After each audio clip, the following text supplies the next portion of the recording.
What's up, everyone, and welcome into the Buffalo Sports Collective. It is Wednesday, October 29th, 2025. As always, I am PK the Fox.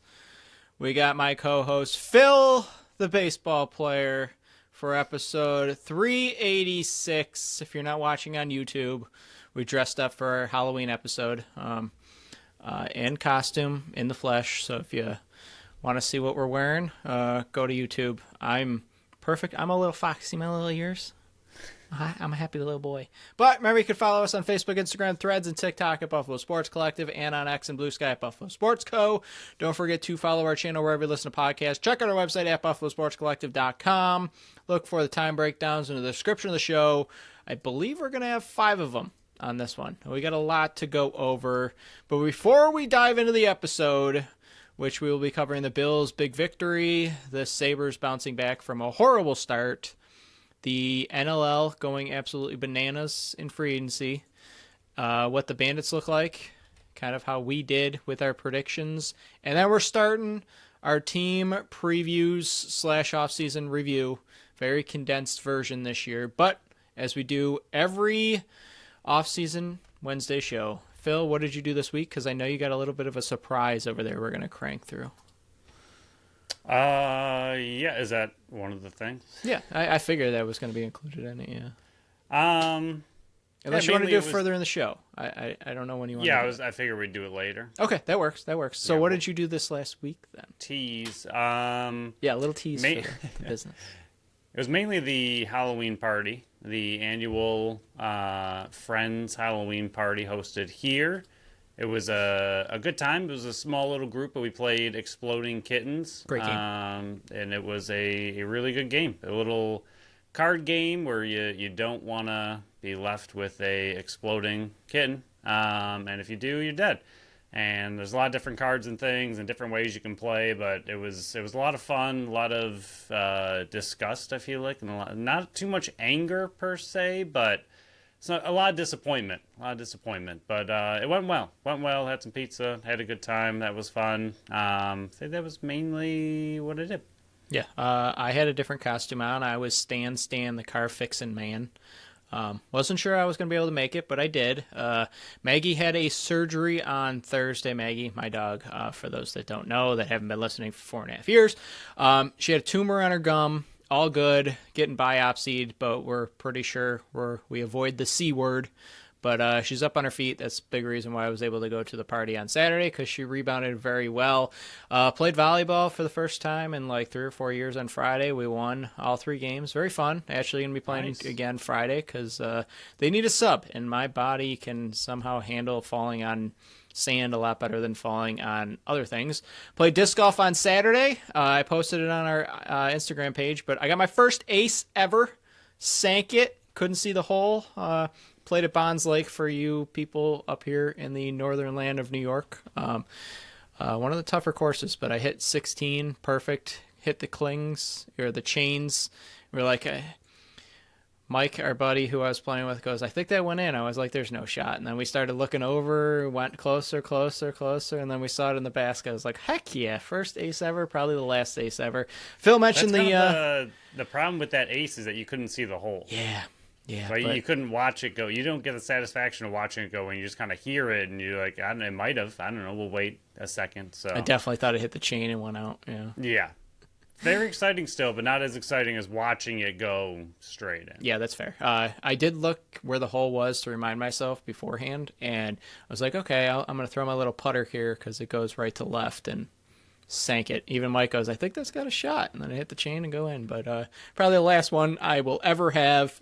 Phil mentioned the Halloween party. Great time. Love the game. I'm looking forward to playing it again at Friendsgiving next month. And then last tidbit here. Our next episode, we're going to be recording on Election Day. We do not talk politics on this show for obvious reasons, but make sure, yes, it's not a presidential election, so the election results, or the election participation, I should say, is less, but go out and vote. Your voice does matter, and probably matters more directly to you. Yeah, my brother actually learned where we live. He didn't know where we lived. He thought we lived in a certain city, and we don't. It's just the mailing address, but he learned a lesson today. So make sure you go out and vote. Whoever you're voting for, it doesn't matter. Just go out and vote for whoever you believe is the best candidate for the position. It is getting that time. We're winding down the off season, thank God, because the NLL has their CBA. So I'm going to fly through this really quick. This is our next few episodes here. Next Wednesday, the 5th. Why am I missing the 5th on here? We're going to be breaking down 5 teams on the previews. Don't know which 5 teams yet, but 5 more teams we're going to be breaking down for the NLL previews. The 12th, we're going to do the other 5 teams. That will complete the 13 teams, not including Buffalo, obviously. We're going to be doing that in a future date. The 19th, we're going to be doing our NLL bowl predictions and standing predictions, and that will be the final Wednesday show until next year. So if you're listening to this right now, this is the 4th last episode of a Wednesday episode. I know I made that sound much more confusing than it was. But our first Monday show will be the 24th of November. We're going to be going over our Bandits Bowl prediction and the team preview, because by then the team preview and the team should be finalized by then. The 26th will be, fingers crossed, hopefully our first of 18 team interviews. That will be for the Georgia Swarm. And then the 28th, the Friday, we'll be previewing Bandits versus Swarm. That tidies up the rest of our off-season schedule. Our in-season schedule is going to be pretty much the same as last year. For those of you who have been listening for a while, we kind of expanded it, and now we're about what we were last year. We're going to continue any Friday Bandits games. Our preview shows will move to Thursday airing, and PK's power rankings and the pick'em will move to Friday, and that's only going to happen 4 times this year, thank God. The 16th of January, the February 20th, February 27th, and March 13th, all those games are on Friday, so our preview show will drop on Thursday. So how is the in-season schedule going to look? I know I'm going a little bit long here. I'm trying to crank this out real quick. Monday is going to be our reaction episodes to the game that was. Tuesday is going to be Phil's articles for the Buffalo Bandits, the game that just was. Wednesday is going to be our interview series. I'm going to try to get somebody from the team upcoming on the Bandits schedule, interview them, get more information. Thursday is going to be PK's power rankings and the pick'em. We're moving it from Wednesday to Thursday this week to give us a little bit more wiggle room for film study and injury news. Friday is going to be our preview episode. Saturday, you'll get a weekly reel for the interview. And then Sunday will be the MVP of that game. We're still working on bringing back the Bandits fantasy game. We're fine-tuning it a little bit because it's a little bit condensed. We don't have a bye week to start the NLL season. So if there is one, we're going to get to it really, really quick, and there might be some options going on, but stay tuned for that one. Starting week 1 opposed to week 2, there's a lot of stuff we're going to be working on, but the Bandits fantasy game likely coming back. Stay tuned for that. Now that the housekeeping's done, Bills versus Panthers, trouncing 40-9, even though it didn't feel like it. Phil, good, bad results for the Buffalo Bills, since I just talked a lot. Take it away. I was going to say I'm going to make it quick because we have a lot to go over, and this game, while good, a trouncing of pretty much a bad team, in my opinion, had Andy Dalton at QB. He didn't look very good. Their run game still did enough to worry you on defense, which isn't great. James Cook, obviously, monster game, going over 200 yards, 2 touchdowns, looked really, really good. Sadly, him and Shakir were about all that looked good on the offense, even though they put up 40 points. This is the kind of game that, to me, there's really bad games you throw away against certain teams, and there's good games you throw away against certain teams. To me, yes, they needed a big win for sure. If they didn't get this big win, I'd be complaining that they didn't get a big win against a mediocre team coming out of the bye. So not going to give them no credit. You needed this big win to get back on track, all that good stuff. But to me, the test obviously is Kansas City. They're on a roll. They look really, really good right now. So what can you do with that? The big thing, which I know is one of your notes and something I noticed in this game, is they didn't really seem to change much coming out of the bye, and it's a team that didn't look very good going into the bye. We've discussed that even their wins have been not very good, so to see them change very little, again, it's a not so great team, so you should win, even though they've had a few losses like that this year as well. But to see them not change much, maybe they're saving it for Kansas City because they thought they could get away with just James Cook and that's it in this game, and that's pretty much what they were able to do. So, I mean, maybe they're saving some things that they were going to change for that Kansas City game. It's a little bit more meaningful, so we'll see how they look in that game. To me, this is just a fantastic win, but a throwaway win at the same time. Yeah, it was a big win. I think everybody's happy with the result. Obviously, they're sitting 5-2 for a good reason, and that should preference this by that's the wrong word.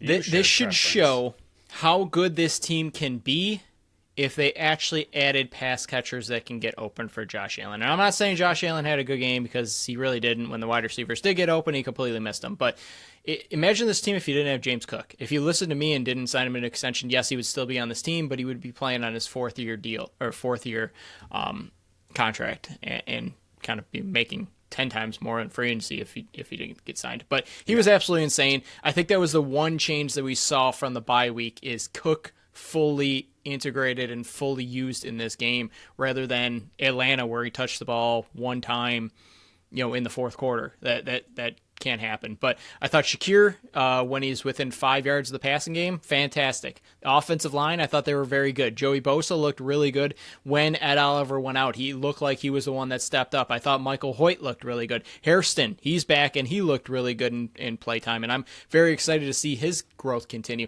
And then facing Andy Dalton, massive good news. But overall, Allen looked bad. You lost Oliver for likely the entire season. Wide receivers still can't get open.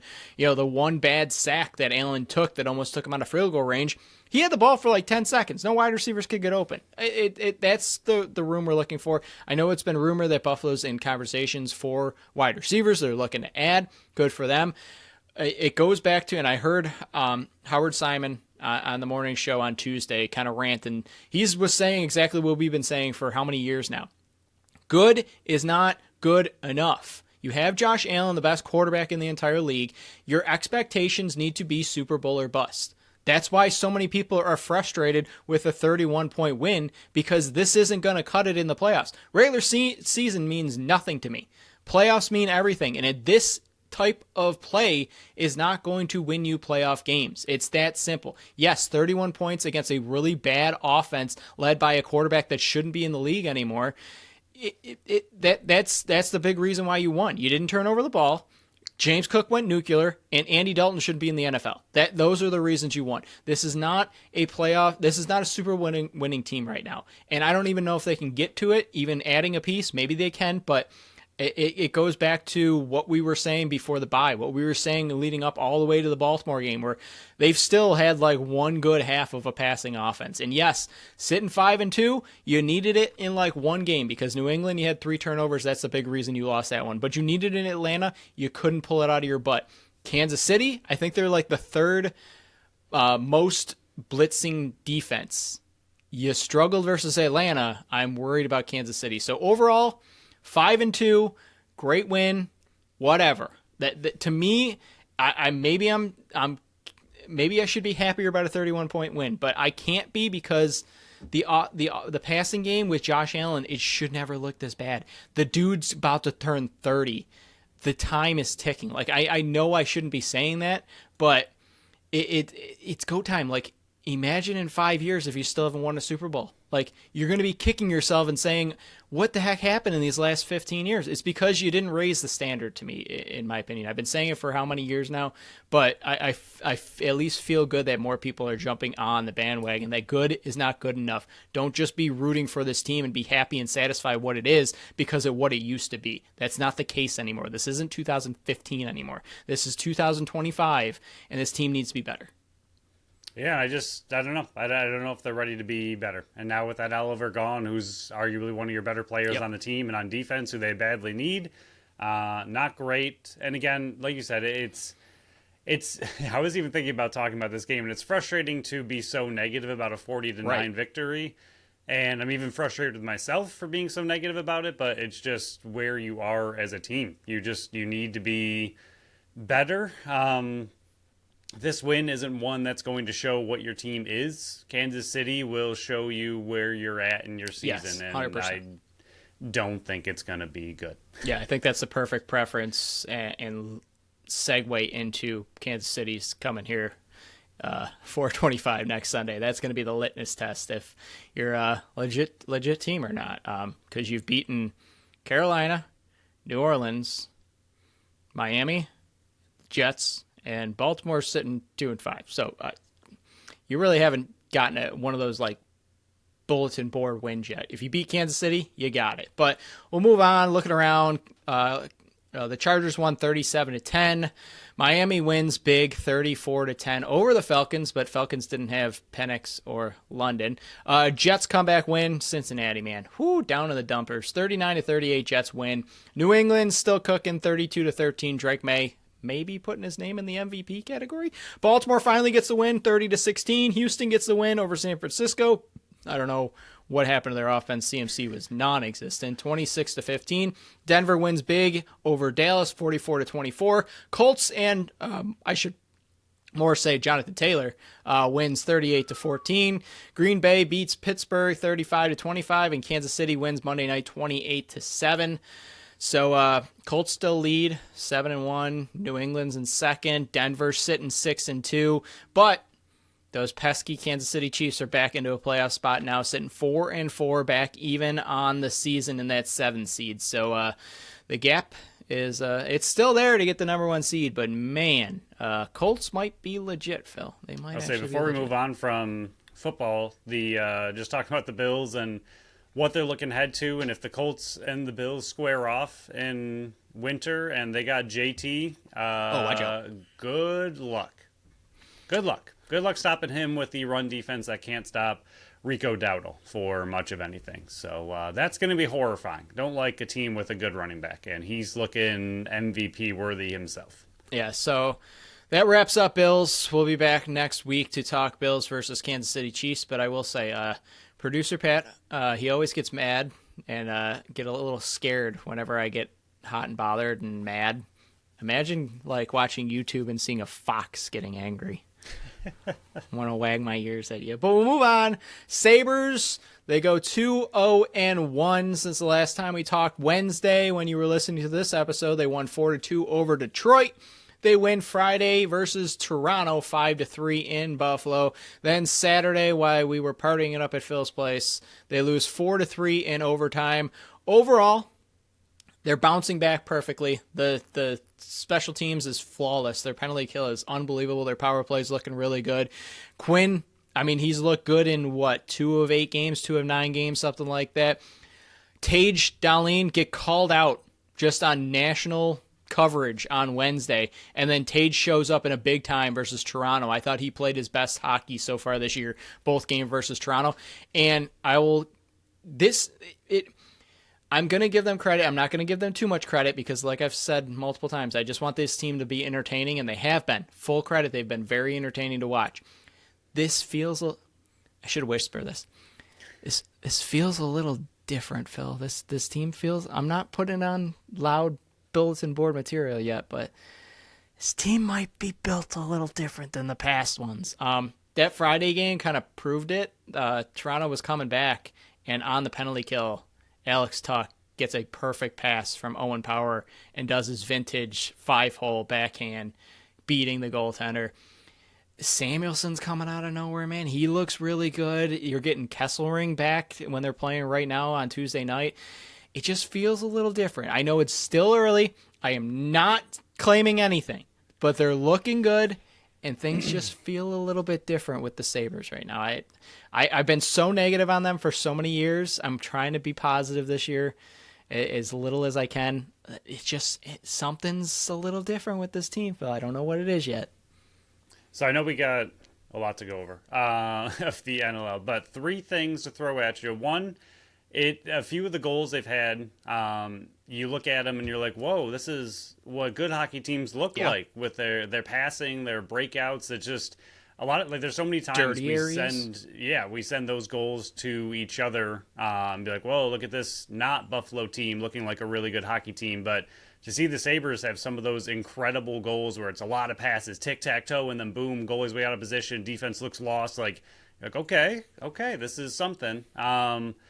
So 2 questions. One, I mentioned it to you already, but what do you think has flipped all of a sudden? It's been years and years and years. This core, yes, it's been changed here and there for sure. It's definitely a little different, but for the most part, they've brought in more exciting depth players. I mean, I'm not the depth players are playing much better than just depth players. I'm not trying to say like Doan's looked like fantastic. Like he's been a great addition to this team, but they didn't bring in a top six forward to take this team to the next level. The defense they brought in, Kesselring, hasn't played yet. So this is essentially some young guys in your same team. So what all of a sudden to you see like what clicked? And even to start 0-3, you're like, okay, here we go again. They're terrible. And then all of a sudden they're like, whoa, we can actually look decent, play hockey, and have fun. What? I mean, not to shoot it down, I don't get it, I guess what I'm trying to say. Like, what? I don't understand how it's all of a sudden just magically falling to play. I mean, I'm happy about it. I'm not going to shoot it down, but do you think that anything really changed, or do you think it's just a newer group of guys once again trying to gel? Those first three games just didn't go well. They mixed something up, and all of a sudden they found that magic chemistry just across the team. Yeah, it makes no sense with Josh Norris playing, what, Right. 2/3 of a game. You had Right. Kesselring, like you just mentioned, hasn't played.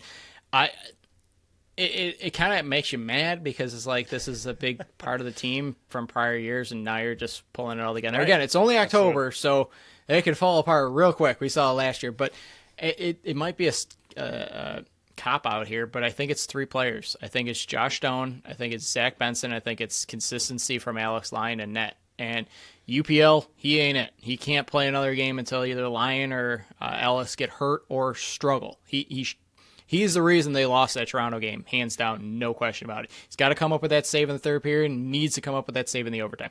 But I really think it's just, I'm not even going to call them depth players. The role players that they brought in that are filling the roles perfectly. They're getting to the net. They're getting to the dirty areas. They're not caring about, how flashy it is, and they're working their tails off, and it's actually showing. Tage gets called out on Wednesday. The next two games, he looks fantastic. Like, I think they're finally working hard. Maybe like it finally got big enough for the national attention. Was just like, this is such an embarrassment. Like, this team is terrible, and it finally sank in. Like, yeah, everybody's saying it now. Now it's just not people in Buffalo. So maybe it's just a little bit of embarrassment and a little bit of pride is finally sinking into these players. I don't know what else, because whatever. But and then the last quick question.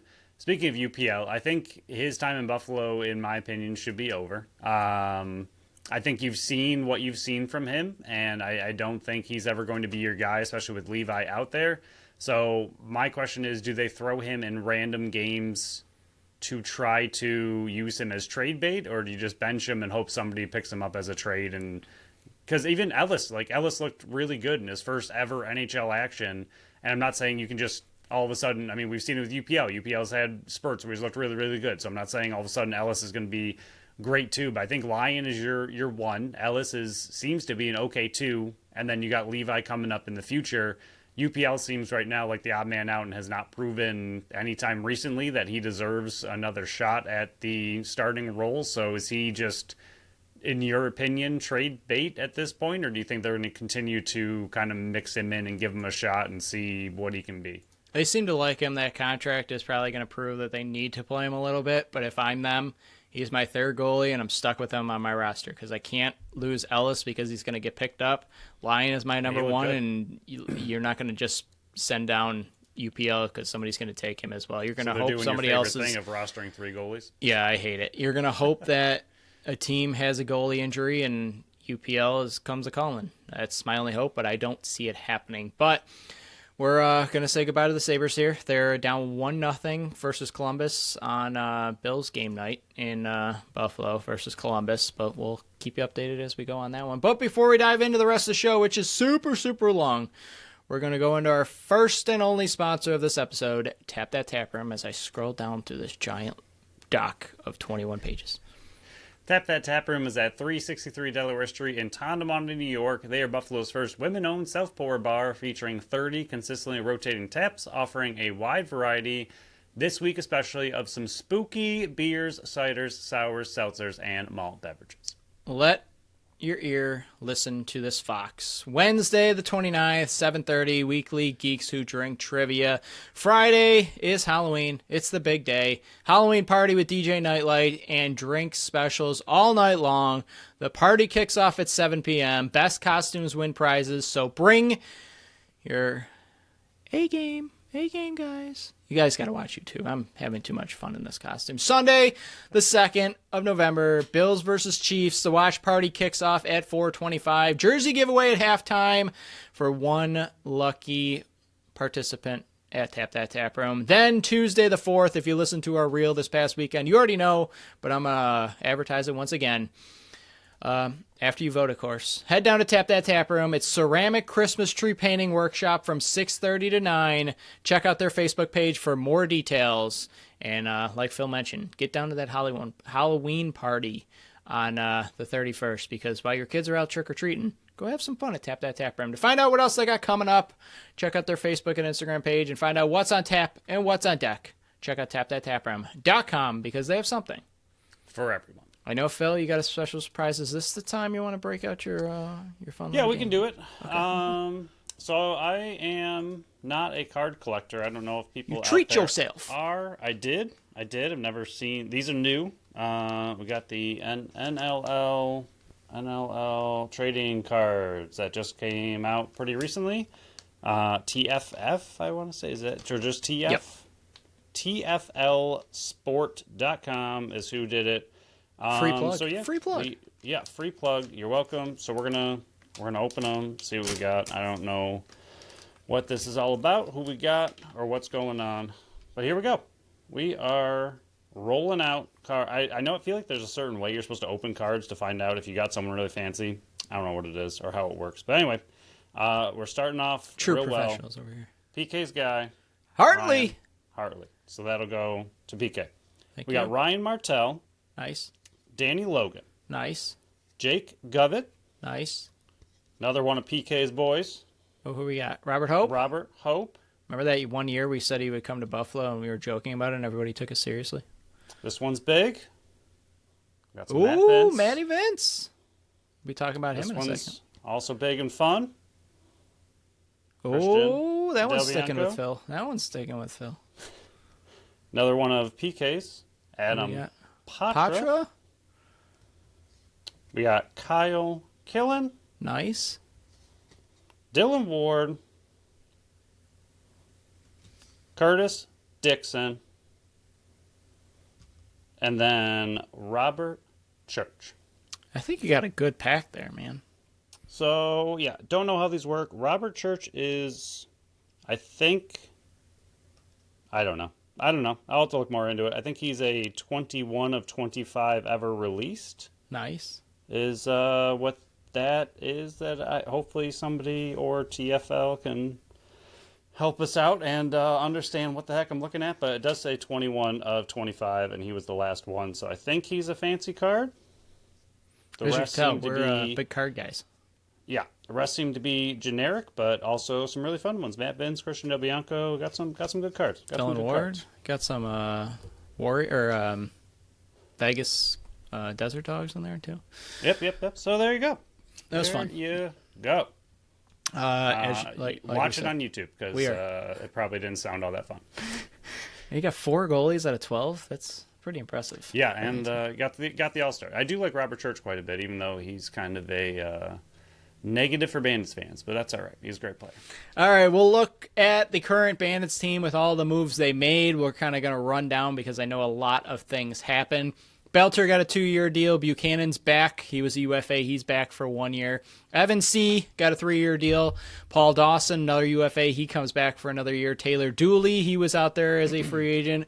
1-year deal. Connor Farrell, 2 years. Ron John's back for a year. Orleman back for another year. You got Dylan Robinson for 1 year. Jake Rosa, he was on the team last year, got cut in camp. He was the 2023 third-round pick by the Bandits. He is back for 3 years. Nick Weiss, another UFA, he's back. Clay Scanlon, UFA, he's back for another year. They're bringing back all their UFAs, including Matt Spanger for a year. Lucas Nielsen gets a year. And then the big one, Matt Vince.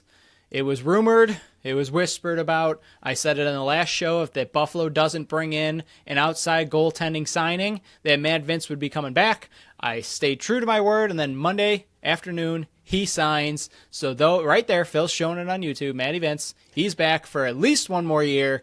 I don't want to say the words, but it's probably his last year, but I'm holding out hope because we're going to go through this whole thing again next year, Matty Vince, after you win their fourth straight. New ads they bring in, and we kind of talked about a lot of them last year, a lot of the 2025 draft class, but they bring in Mike Triolo. We kind of broke down that trade last week. And then the next big one, Phil, I think it was last Wednesday or last Tuesday. I think it was before we even started hitting record. I think I said it on this podcast. I tweeted out to Ryan Benesh. I went, hey, there's a hole on the lefty side. Just being funny. Just being funny about it, not taking anything seriously, not thinking anything would come of it. I'm going to pat myself in the back because I doubt it did anything, but maybe it put a little whisper, a little noise in the back of Dietrich's head going, Ryan Benesh, former Buffalo Bandit, he's a free agent. San Diego doesn't want him back. That Fox on that podcast, he's got a good point. That Fox has got some good points.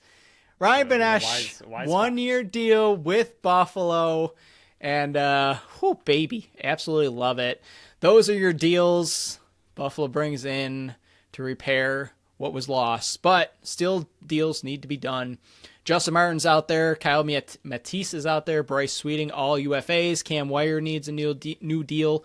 Emerson Clark is out there. And then Tehoka Nanticoke got a qualifying offer plus. So all those guys figure out the UFAs, but assuming Wires and Nanticoke are definitely going to be back. Draft picks. They just added Jimmy Freehill to the draft list, so he will not be playing on the team this year. You got Lucas Anton Giovanni, who's still on the draft list. Angus McDonald, he's probably going to stay there because he's playing hockey. And then Bryce Cordingley, we'll see what happens there.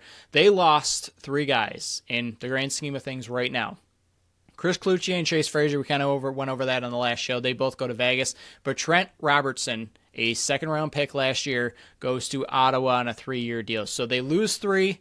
They add some pieces. I guess, for real quick, Phil, overall makeup of this team, how does it look right now adding Triolo to the right side to replace Chase Frazier? You get Ryan Benesh on the left side to replace Chris Cloutier.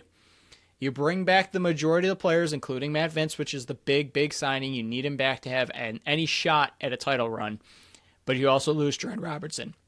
So I guess, is there anything missing? How do you like this team so far? There's still free agency to go. There's still players out there, and we're going to go over them in a second. But I guess at this moment, about exactly a week in, what are your thoughts on the makeup of this team so far?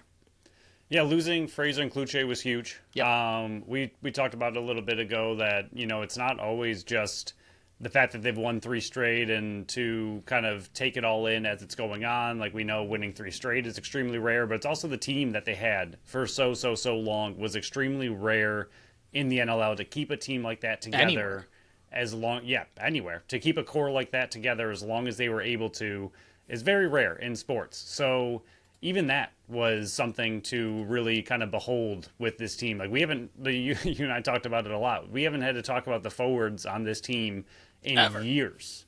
And yes, it's always been that, like, who's going to be the bonus lefty? Who's going to be the bonus righty? But it's never been their core top 3 on each side have been locked in for a very, very long time. So to finally have that shaken up is, on one hand, kind of exciting, a little bit different, something to talk about for us. Not like, oh, here we go again, same team, run it back, have fun.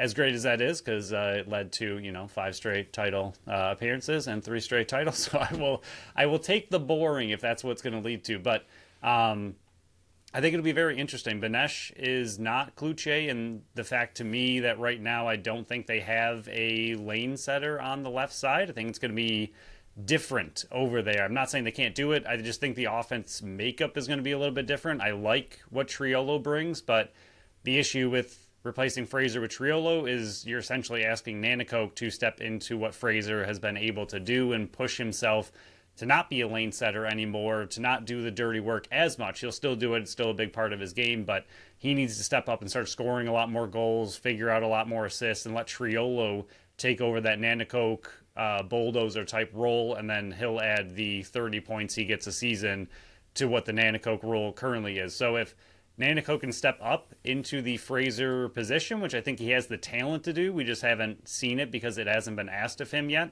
I think if he can do that, the righties will be okay. The lefties, as much as I love Benesh, this is not a shot at him by any means. I love Don't you try it. This Fox will get you.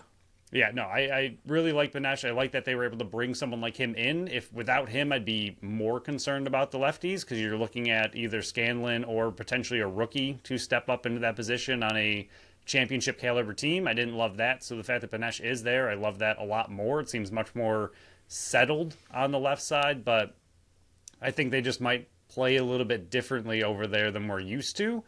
But at the same time, you have Dane, you have Josh. They will make it work with anybody who's out there, and we'll see what McKay can bring in his second full year as a forward. So as far as the offense goes, I think it's going to be different, but I still like what they're bringing to the table. Defense, to me, needs something. I just think they're lacking a star-type player. I know that's weird to say about a pretty solid defense that they have, but to me, they're just missing. They're missing an edge. They're missing something on the defense right now, whether it be in free agency, whether it be a trade. I think they need to do something on the defense to keep up with what a team, which we'll discuss later, like a team like Vancouver has been able to add this offseason is pretty horrifying. So I think they just need to do something on the defense in order to keep up with that kind of team. Yeah, I agree with the defensive aspect of it. We'll kind of break that down as we get closer to the season, but I do agree. It seems like the goaltending position is set. I don't think you're going to end up with 4 goalies. We'll see what happens. It would be very weird to have 3 goalies on your active roster, and it'd be even weirder to have 2 on your practice squad, but we'll see because 2 of them are early draft picks in Shaganash and Konstantinopoulos. I know I got to learn how to say his name. I apologize. Can Shaganash just go back to playing juniors, though? No, he's signed. You can't. He's signed to a 3-year deal now, so he's stuck there. He's going to still play juniors, but yeah, he's on the team. And you can't just find drop a spot him. for him. Yeah, especially with waivers that go through now. But yeah, the goaltender position is less about who's going to be in the room and more about how many are they going to keep and then who's the odd man out if there is one. So goaltenders are set. Defense, like you mentioned, I think needs to add a piece. For the forwards, the righties, it seems like Mike Triolo's in as a buffer. If Lucas Nielsen, I think they want Lucas Nielsen to take over and then you push Triolo back. But if Nielsen's not ready to take that spot, I think Triolo is there as your fallback plan.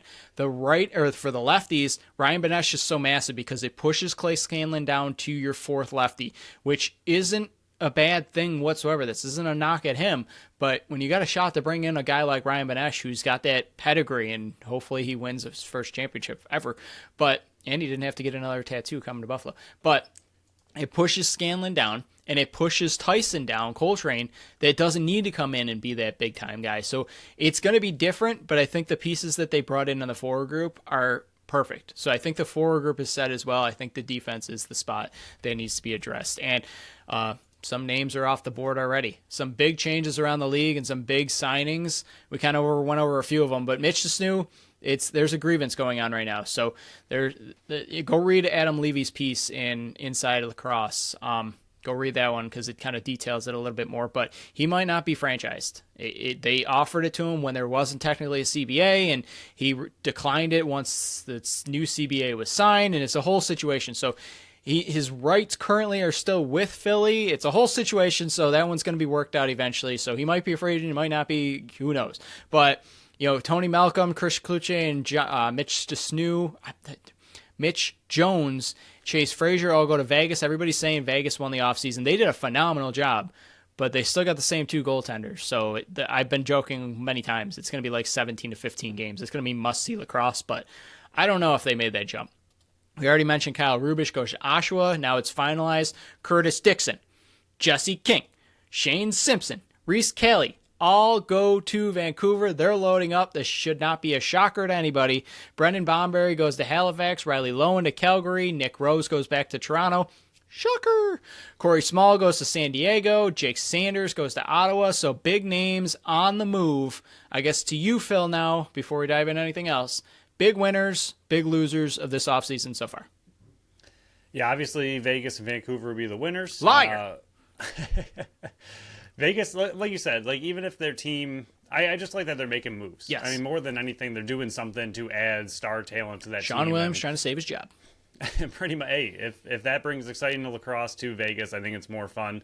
I think it's just exciting. I think across the board, the talent in the NLL, the teams, everyone who seems to be a questionable team seems to have done something in the offseason to raise their level, even if it's not championship worthy necessarily. It's still going to be more competitive games. No one's going to be, I think, too much of a walkover. I mean, we'll go through it all later, but I think Vegas did a really good job bringing in some key pieces, obviously. But they're very exciting pieces for a team that needs some kind of boost and hope over there. So I think that'll be really, really good for them. And then obviously, it's going to be so annoying talking about Vancouver all the time, but they are really good. We knew this was going to happen.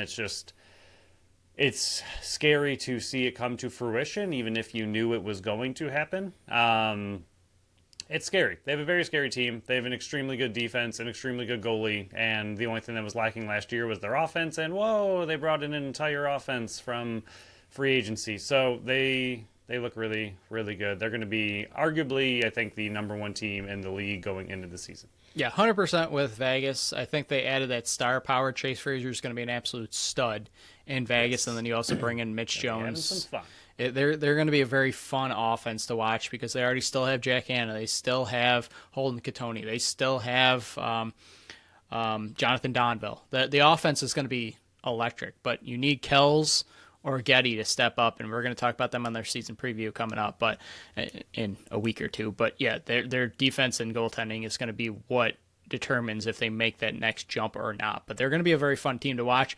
Vancouver, hands down, we already knew what they were going to do the offense. I mean, Curtis Dixon, I said it in the last show, he was the biggest kept secret that wasn't really a secret. He was going to Vancouver. I had Mitch Jones going there. We're going to go over that in a second. But Jesse King, I mean, just as good going to Vegas. I'm sorry, Vancouver.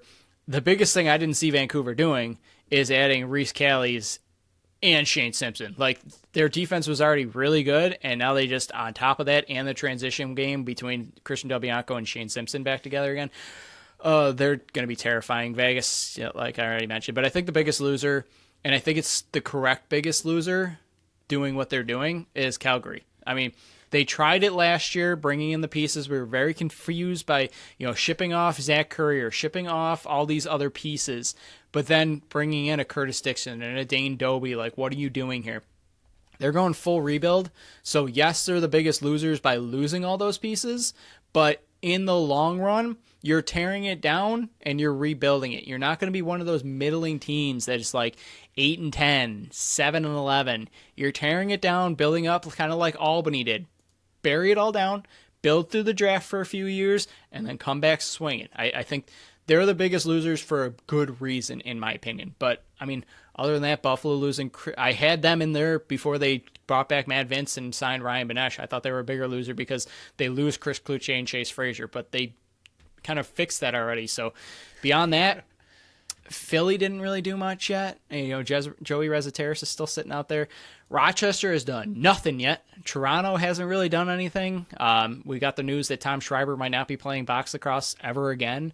So there's a few teams that haven't really done much, but still some free agents to go, Phil. Still some free agents to go. There's a lot of... Nope. Go ahead. I was going to carry on to the next one. There's a lot of interesting things still out there. Like you said, like a team like Rochester should be a team that's pushing to do something, to add something. They did get Zed Williams in the offseason. I mean, yes, he's injured right now, but not really part of free agency, but still a big addition to that team, which we'll go over in the future. But like you said, I think for the Bandits, they were clearly a loser, losing two of your main forwards, but what they did already in Triolo, I'm not saying he's a one-for-one with Fraser, but adding Triolo to the team, like you said, to be, like, if Nielsen's not ready, have them go in and out. I think they're also going to be really good if you're playing a really physical defense, throw Triolo in there. If you're playing a less physical but more skilled defense, throw Nielsen in there. So I think that's going to be a really good back and forth throughout the season. And then Benesh, I think, is massive to this team. I think he was a huge, huge addition to soften the blow of losing Chris Cloutier. So yes, they lost a ton, and I'm not saying those losses won't hurt, and this team might, take a step back, but I think what they've already done to put a Band-Aid over it has done really, really a good job of kind of fixing it pretty quickly if they need to.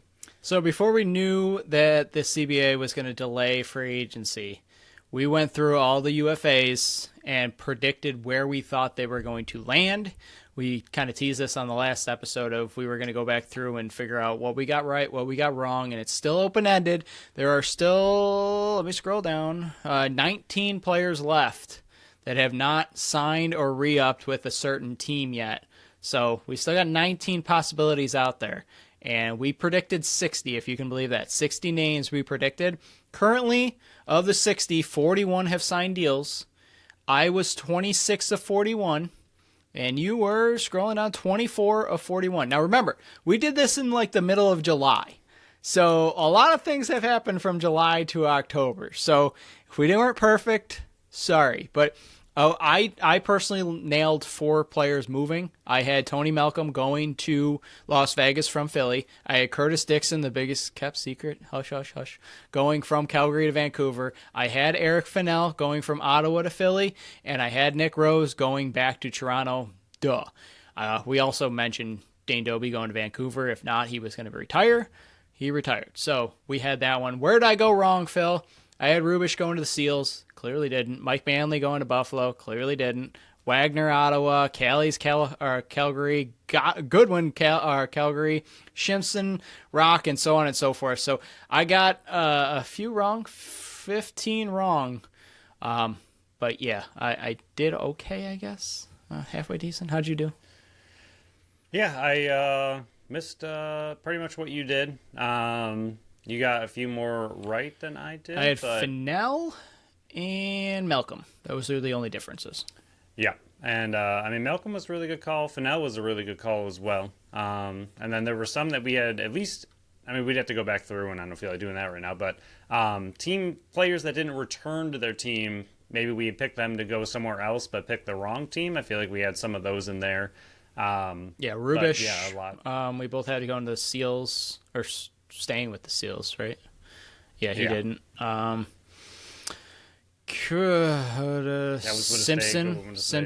he we changed. Had moving. Bomberry, we had both going to the Wings, I believe. He ends up in Halifax. Zed Williams, Halifax, but he got traded, so I don't really count that one. Dylan McIntosh gets traded. I thought he was going to go to Vegas. Mitch Jones, I thought he was going to Vancouver. He goes to Vegas. Jesse King, San Diego, he goes to Vancouver. So there were a few of them. We had some moves. Yeah. We did halfway Small decent. and Dinesh just swapped coasts. Yeah, and we still got 19 players out there that we could get right, and I know there's some whispers about some of them. So we could bump that average up a bit. But we'll dive into our final segment here. Last year we were able to space this out a little bit more. This year we really can't. There's only not only after can we this not space it, but it's not even settled. Yeah, after this there's only 3 more Wednesday shows before we're back into the regular season of Monday, Friday. So we're very condensed here. This is why we're kind of cranking through all this stuff. But this week we're going to be doing, this week and the next 2 weeks, we're going to be doing season previews / off-season recap. Usually those are 2 separate things in the off-season, but once again, NLL left us no time. So we're going to push them all together, and usually we go in reverse order of, how the team did last year, worst to first. We're shaking it up this year. We're going all out of order, and we're basically going with the teams that I personally have been keeping track. My Excel spreadsheets, I've been working on hours of keeping everything updated. I'm going with the teams that I feel have the most rosters that are solidified right now. So to me, the top 3 teams right now that I think have the most rosters that have, they re-signed their guys, that I think their majority of their work is done already, is Saskatchewan, it's Colorado, and it's Halifax. I think those are the 3 teams that I feel, in my opinion, have the rosters that are pretty much done and ready to go to camp, but there's maybe a few more pieces to go. So we'll start with Halifax. I was dead wrong on them. That was my biggest miss last year. They finished 11-7, third in the league. They went 11-4 after a 0-3 start. They were out in the second round of the playoffs versus Saskatchewan. Remember that big play by Mike Messenger, I think it scored? Matt Hossack, that group I think right Messenger there. dove to I think you're right. Yep, and I think it was Barnable that picked up the loose ball and fed it to Matt Hossack that tied it, and then they won it in overtime, I believe. That sounds accurate. Yeah. Second in goals for per game at 13.28. 11th in goals against, 11.83.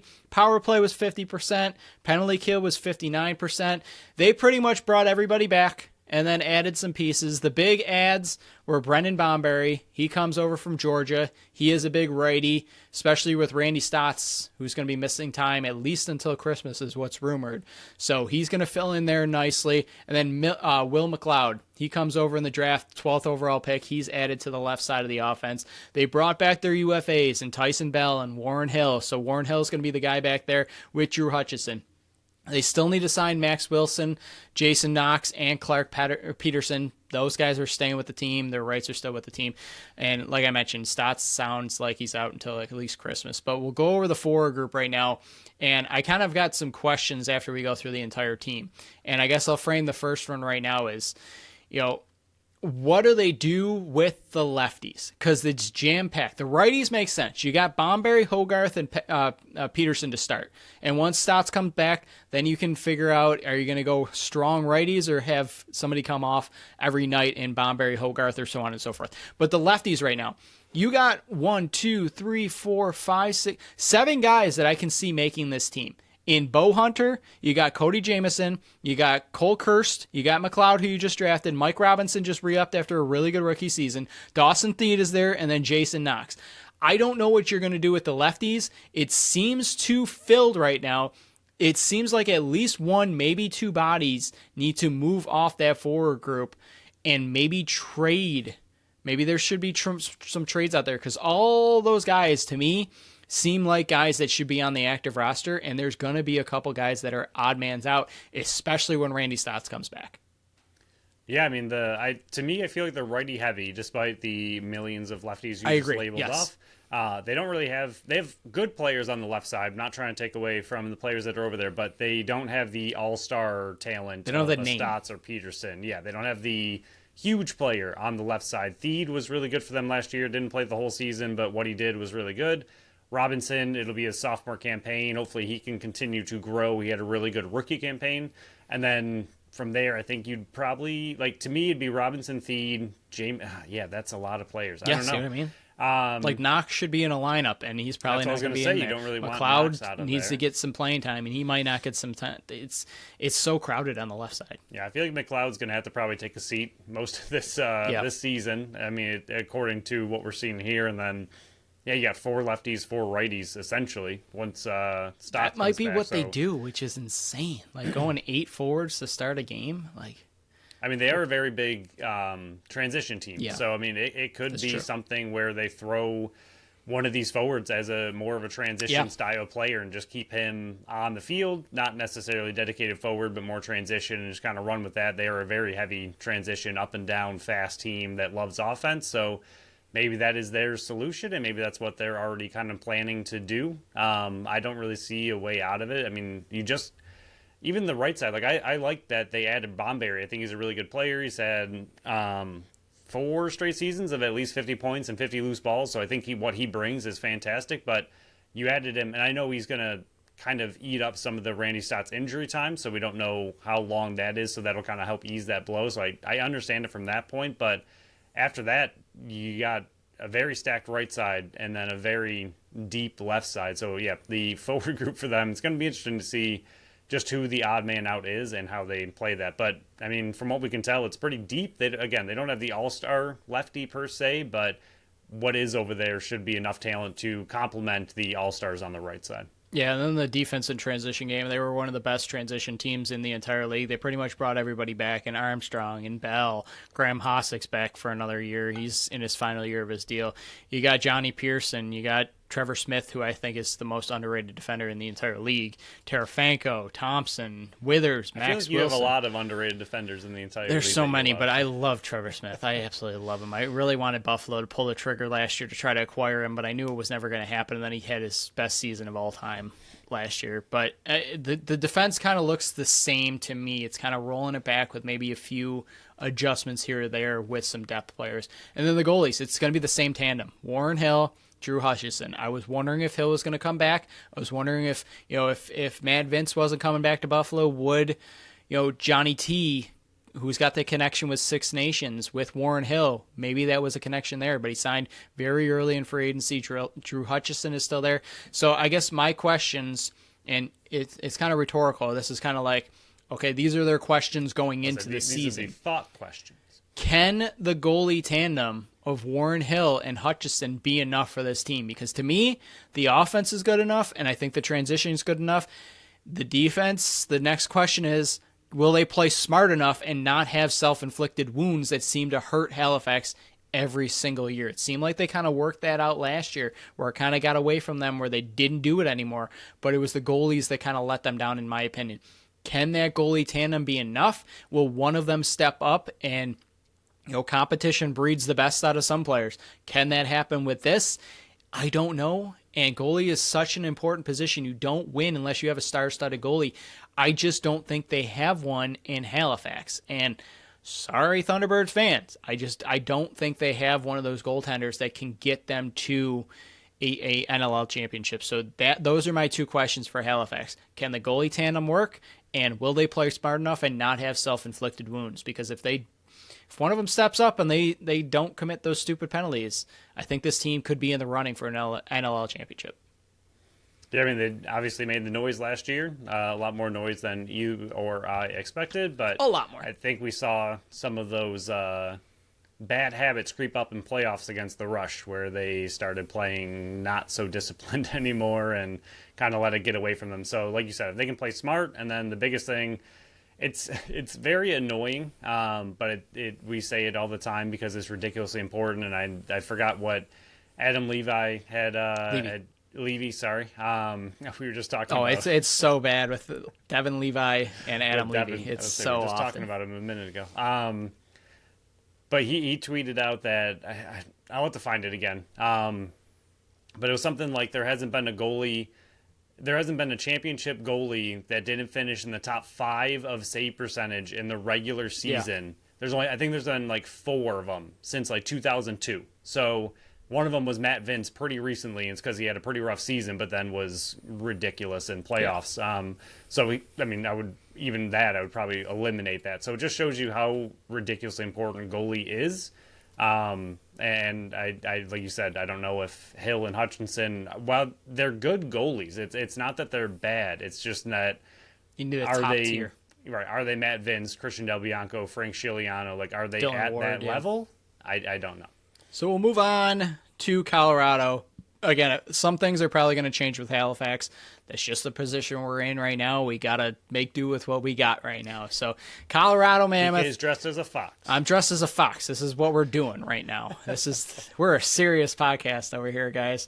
We got press credentials for the Buffalo Bandits. Me and Phil did last 2 years. Trying to get them again this year. 10th in the league this year. Yeah, don't watch this episode, Bandits. Please don't. We'll be dressing nicely up in the press box. 8-10, lost their last 5 games. If you listened to any of the episodes last year, you knew how frustrated I was with Colorado's offense. Them and Dunbar were my two, and Georgia. I had a lot of frustrating moments last year. 10th in the league in scoring, 10.83 a game, 11.78 goals against, 10th in the league, 34% on the power play, just putrid, and then 53 on the penalty kill. They lost Eli McLaughlin to firefighter school. Who knows when he's going to be coming back? They lost Zed Williams to injury. Then they traded him to Rochester. Connor Kelly, they lost him in parts of last year. I believe he missed 4 games. Their offense was absolutely decimated. I had them leading the league in scoring in my bold predictions, and they were on pace to be up there, and then everybody just got hurt. The big ads, they traded Connor Kelly away to Georgia for Andrew Q. I'm excited to talk about Georgia in a couple weeks because they finally did something I said they should have done for a while. James Bucktooth comes over in the second round. Brian Cameron comes over for Toronto. Dylan McIntosh comes over from Vancouver. Connor Knock gets drafted in the 10th overall pick. Braden Soros comes over in the 5th overall pick. They bring back a lot of UFAs and Tim Edwards and Jordan Gillies and Robert Hope. They still need to sign TJ Camizio, but he was put on the protected players list, so who knows if he's even going to play this year. They need to sign, if they want to, bring back Damon Edwards. Brent Mitchell's an RFA. But overall, they did a very good job of shaking up the forward group this year. No more Zed Williams. No more Connor Kelly. It's a very different forward group, and when you're looking at it, they're very lefty heavy. Like, this is going to be very similar to what we were talking about with Halifax. I don't know what they're going to do with the righties, to be honest, because right now you're relying on Ryan Lee, you're relying on Dylan McIntosh, and then a bunch of players that haven't really stepped up. Soros is going to have to step up and be that 5th overall pick and be maybe second fiddle for the righties right now. It's kind of crazy what the righties are looking like, because the lefties, even that's going to be a bit of a question mark, because you got Andrew Kuku's coming in. You got Will Malcolm. Connor Robinson just re-upped for another year. Brian Cameron comes over for Toronto. I think, personally, the best move Colorado can make with and this is one of my proposed questions here, is what do they do with the lefties? Do they move out one of the lefties and try to go get a righty to help the righty side? Because right now it's very uneven between the righties and the lefties for the forwards. Yeah, Dylan McIntosh, for those who don't know, assuming I got the right guy, has played a total of 10 games. From Vancouver, yep. Yeah, so, well, Calgary, 2 games, Vancouver 2 games, Yep. Vancouver 6 games. So that just kind of goes to show. And then you got a rookie. I mean, yes, he's 5th overall, but still, like, those are your 2 secondary pieces on the right side right now. And then obviously Ryan Lee's amazing. We don't really need to talk about him, but behind him is very rookie-ish talent. I know McIntosh has been there for a little bit, but yeah, a lot of youth there. And like you said, the lefty side is really heavy, which is weird to me. Between the last 2 teams we just talked about, I feel like everyone says that lefties are harder to find in the NLL, and that's why you just want $9 million of them. Right, I guess, and they're just hoarding all of them, and they don't want to trade them away for the righties that are supposed to be easy to find that neither team seems to have. And they traded a righty for a lefty. I understand there's more behind the scenes situations it, but they just added another lefty to this team. Yeah, I think they need to trade. I agree with you. I think you need to trade a lefty for that righty side needs some help, whether it's in free agency still, if they have something out there that we don't know about, or if it's a trade. I think they need to do something over there. The problem, the lefties, while they look good on paper, I do think they have a pretty solid left side, but I think this whole team is a bit young on offense right now. Like, I think the shift they're making in Colorado is the right one. I think it's good. I don't know if this offense will be what they need it to be this year unless they do something on that right side especially. But even the left side, as much as I like Bucktooth coming in, I think he's a good pick, but he's a rookie. You got Cameron, who's a very young player. I like him coming in, but again, he's very young, pretty unproven still, so he's got a lot to do. But then you have Q, Malcolm, McLaughlin when he comes back, and then Robinson. So Q, Malcolm, and Robinson can definitely hold down that left side. Lee on the right side, that all sounds good. I like Cameron. I like Bucktooth, but I think as a full offense, I think they have a lot of work to do. I think it's going to be tough to keep up with some of the other teams that have already established offenses, but I think they're making the correct moves for their future. Yeah, spoiler, they're not going to be my pick to lead the league in scoring. With the defense, I do think they addressed part of the issues in Connor Knock. I think that was a steal at the 10th overall pick, bringing him into fixed position that I think was a bit of a weaker position, getting Andrew McBride back behind the bench. Dan McRae leaves, goes to Ottawa, new defensive coordinator back behind the bench. I think that's going to help them as well. You bring back Robert Hope. He's not going anywhere. Tim Edwards. You bring in Reese Barnes, who was our favorite guy last year with the faceoff dot. Maybe he can take some of the responsibilities away from a Tim Edwards, but I think the defense still needs a little bit of growth. I think they're youth, and I think they still got veterans there. So if they're trying to do what Buffalo did, where they have the veterans and then the next wave of youth in, I think they just need more youth coming in. So I think the defense, this team's like, it's going to be a team that's not at the bottom, but I maybe they're going to try to sneak in and be a 7th, 8th seed to me right now. But in net, you got 4 goaltenders, and it's led by Dylan Ward. And there's nothing wrong with that whatsoever. So when you're kind of looking at this team, I got 4 questions for him, and we kind of already talked about a few of them. When or if Eli McLaughlin comes back, because when he does, if he does, that left side gets even more stacked and more crowded for the forward group. There's just more reason to trade a lefty for a righty. How does this offense even shake out? Do the youth of Stars step up on the right side and be a piece that they desperately need? They need a righty to step up, whether it's McIntosh, whether it's Stars, one of the other younger players. They need a righty to step up to help Ryan Lee, because now that Zed Williams is gone, now that Connor Kelly's gone, it's just Ryan Lee on the right-hand side. They desperately need. Can those 2 first-round picks make an immediate impact that they desperately need? And the last one, do they move a left forward? They need to move a lefty. I know that's the sticking point with Colorado right now, but going into camp, they have to move a lefty for a righty. And maybe throughout this week, I'll put out a tweet, because we've been killing it on the Twitter game. Breaking some news, breaking some signings. Thank you for all the new followers out on Twitter. But we don't really want to be doing that. We're kind of just talking about this, but somebody's got to do it. But yeah, maybe I'll look at possible trade candidates for Colorado and Halifax. I guess Halifax, you would be more looking for a defensive player than a righty, but definitely Colorado. Maybe I'll see if there's any righties still out there. And I'll look while you're talking about the rest of Colorado really quick.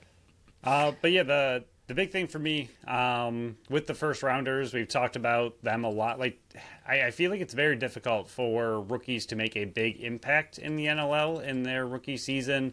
Even last year, just to kind of throw it out there, like, yes, I know Jeff Teat was Jeff Teat. That'll, I think, never's a big word, but that'll be very, very difficult to ever do it again. Last year, Dyson Williams was supposed to be a generational talent, probably is a generational talent, and still will be as he continues to grow. This is not a shot at him, but last year he finished with 64 points, 26 goals, and that was a pretty solid rookie season for him. And then Brendan O'Neill had 25 goals, 57 points. So, and those are both really, really high draft picks. So I think it's like when you look at these draft picks, think more NHL than you do NFL, where the NHL, these top picks, yes, they come in, they do a good job, but they're not immediate impact. It's supposed to be kind of smash hits, whereas the NFL, a lot of those guys you expect to kind of come in and do really well, even though they still obviously have rookie struggles. So relying on really high draft picks is kind of shaky and questionable. But I think defense is a little bit different, but even with defense, I mean, look at how long it took Wires to his full season when he started playing. It took him a whole year to really settle in. Even Belter, who played at the second half of that year, it took him most of the season until playoffs to really settle in. So just not that it's anything the team can do, but relying on first round picks, like, yes, it sounds exciting because they're a very high draft pick, but it's something that's risky and just tougher in the NLL to do. So there's 2 names. One's Joe Rezateris. He's not going to Colorado. He's staying on the East Coast. I'm predicting it here.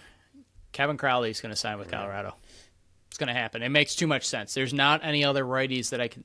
There's Curtis Knight, but I don't see him going that far west. Tom Schreiber, I already talked about him with his box. Miles Thompson, if he's signing, it's going to be back in Georgia. I think it's Kevin Crowley, or you're kind of struck out with the righties. So at least with free agency, that's the way I'm leaning. But we're almost an hour 10 in. We got one more team to go. Saskatchewan Rush. Hey, have you heard about them? If you're listening to this and you're a Bandits fan, you probably have. 13-5, second in the league. They lost to Buffalo in the finals in Game 3. 11.83 goals for, 7th in the league. There's Robert Church being held by Phil right there. 9.95 goals against, 2nd in the league. 41% on the power play. 61 on the penalty kill. Everyone's back. They're running it back. The big ads were the 22, 22nd. There we go. Overall pick, Julian Belair. And Levi Virch was the 13th overall pick. Other than that, pretty much everybody's back besides Mike Trillo. They signed their UFAs in Robert Church and Ryan Keenan before free agency even opened. We broke the news that Adam J was going back on a 2-year deal. That was us. Yay, round of applause. But the really only the players that need deals are Patrick Dodds. Is he coming back? I believe what Jake Elliott said on last class was that he was in firefighter school as well. Does he come back to this team? Keegan Bell was a depth role player that even dressed as a goaltender last year. Does he come back? Isaac Negian, will he come back? So you're kind of looking at this team. It's like it's pretty much the same and a few draft picks. The forward, Julian Belair, 22nd overall pick. He's on the right-hand side. But the righties are Robert Church, Brock Haley, Austin Shanks, Josh Sawada. That's your top four. The lefties, Levi Anderson, Ryan Keenan, Zach Mans, and Clark Walter. The forwards are pretty much locked in with a couple youth players that can mix in that are probably going to be on the practice squad. So the forward group is pretty much exactly what it was last year, minus Mike Triolo. You're adding in Julian Belair. That's pretty much what it is, and then we'll see what happens with Patrick Dodds. But this team, another year in the system. Shank's second year in there. Church is probably going to be there the entire year. Ryan Keenan, hopefully he doesn't have a shaky start to the season. And then Zach Mans just exploded on the scene last year. So this offense should be one of the top in the league. Yeah, I mean, the big question for me with the offense is can, as we've seen with the Buffalo Bills, will the everybody eats method work once again? Yes, They have the talent for sure. Church, Haley, Shanks, Keenan, Mans, Walter, all very good. 4 guys over 70 points, I think it was. Yes. So I actually have it pulled up. Yeah, it was 4 guys over 70 and then 40 and 40. And yes, that looks amazing and it worked really well. Got them all the way to finals. That's all fantastic. But do they need somebody, like you said, like a Keenan, to not have that little bit of a struggle or hiccup and have him play a ridiculous season? Do they need that one true funnel where the offense kind of flows through and then everybody eats behind that one person, or can they make it work again with everybody just kind of pitching in here and there, and can that offensive system work again? Walter will be in his essentially 3rd full season. He's only 26, so we'll see if he can take another step forward. And then Haley, in his sophomore campaign, can he take a step forward? I think this team, obviously this offense is going to be very good. I don't think they're ever going to be a team, to me, that puts up 18, 19, 20, anything like that. Not that most teams can, but I don't think they're going to be a super high-scoring offense ever. I think they're going to average around 10, 11, 12, and then just have a really solid defender and goalie, but they'll still be a very fluid, balanced offense. But yeah, the big question to me is just will that work once again? Or like we saw in Albany, I mean, they had that similar idea, and then people caught up really quick to what they were doing after one season. So now that, like you said, new system, now that there's a ton of tape out there on it, will defenses adjust to this everybody eats kind of mentality and start pressing out a little bit more and figure out whatever the Bandits were able to figure out in that final game where it really, really shut them down, and maybe that'll just be the blueprint to beat the Rush moving forward. So they're clearly talented enough to win a lot of games. They'll be at the top of the standings, but we'll see what kind of adjustments teams can make to their offense. Yeah, and the back end is pretty much the same, except Levi Virch is coming in 13th overall pick. He should be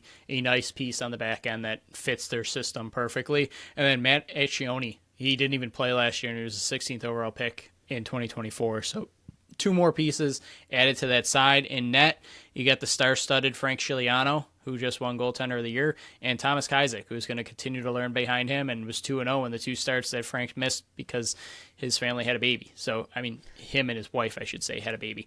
So the goalie tandem, if Frankie is Frankie once again, and last year he showed he can be true Frankie. And in the Man Cup. Yeah. When Prison Frank is there, there's not very many goaltenders that are anywhere close to being him. So if he is back to being Prison Frank, and the transition game, which I think they were one of the best teams in the transition game as well. Everybody's brought back. The biggest questions for this team, and I got 3 of them.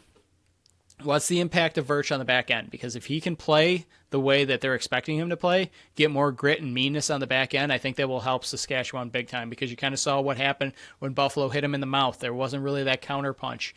Can Virch add that a little bit on the back end? And then a second question is there going to be a finals hangover? Because when Colorado lost in the finals, they haven't been back. When Albany, now Oshawa, lost in the finals, they struggled last season. Is Saskatchewan going to break that? Because they seem like a team that should probably be back to the finals, but the last 2 finals that the team didn't win, they've yet to be back to the playoffs. Again, small sample size, but I think I'll say ignore the Buffalo outlier. Yeah, that's an outlier. They're the exception, not the rule. But yeah, Saskatchewan to me seems like they're going to be a pick. We both had them, I think, finishing 8th last year, and they exceeded those expectations. They should be a top 3 team, and Phil's kind of been saying it multiple times this offseason. It's Buffalo, it's Vancouver, and Saskatchewan. Saskatchewan's out of these 3 that we've talked about so far. I think Saskatchewan's in the running to win the whole thing.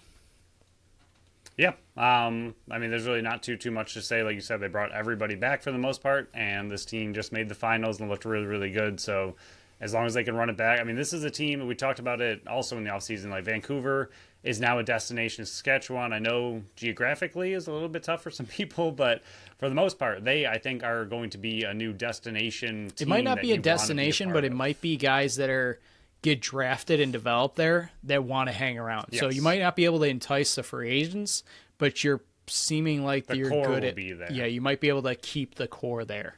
Yeah, whoever you draft, the homegrown talent, if you can get them early on, build them from within, I think this team could be not a dynasty, but they'll be an established team for a long time to come with what they got building over there. So that wraps up this episode. I know it's going to be a little bit long, but the rest of this offseason is going to be a bit long since NLL kind of screwed us here. But on the next episode, we got Bills versus Chiefs we'll react to. We got at least 3 Sabres games, maybe 4, depending on that next Tuesday game, if we can squeeze that one in as well. They're winning 2-1 right now. I'm sorry, 2-2 at the end of 2. Let's see. McLeod and Doan were the 2 goal scorers in the second period for Buffalo. So it's 2-2. I believe is his name. McLeod. Yep, that guy. And then we'll go over the next 5 teams for our season preview / off-season recap. We're gonna be a lot.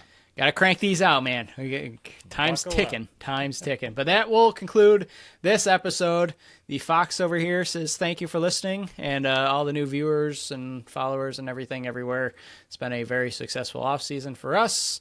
And we're winding it down and getting ready for in-season coverage. So we'll be back next Wednesday for more and more NLL material, and maybe we'll get more signings. Maybe Mitch DeSnew or Brad Cree will come over to Buffalo. Scott tweeted that thing. He was right about Matt Vince at the T. He also pointed out that I think it was Dawson that I know I'm going to go on a tangent really quick. Nelson, I think it is, the guy that's been breaking all the news on Twitter lately, he pointed out that Ryan Benesh was in a picture with Dane Smith on Instagram, and then Ryan Benesh signed. And then Scott pointed out Brad Cree was also in those pictures that Dane Smith tweeted out or put on Instagram. So, not saying, but Scott's 1 for 1 so far. So just put it out there. If you sign Brad Cree, man, this is going to be a party. I will wear, I think I got a shark suit or something next week. Brad Cree signs with Buffalo. But that will conclude this episode. Thank you for listening to another episode of the Buffalo Sports Collective. Thank you to Tap That Tap Room for sponsoring this episode and this podcast. Follow us on Instagram, Facebook, Threads, and TikTok at Buffalo Sports Collective, and on X and Blue Sky at Buffalo Sports Co. Visit our website at buffalosportscollective.com. Follow our channel wherever you listen to podcasts, and make sure you leave us a review on Apple and Spotify. Buckle up for the next few episodes. They're going to be long. Till next time, the Fox says, bye-bye.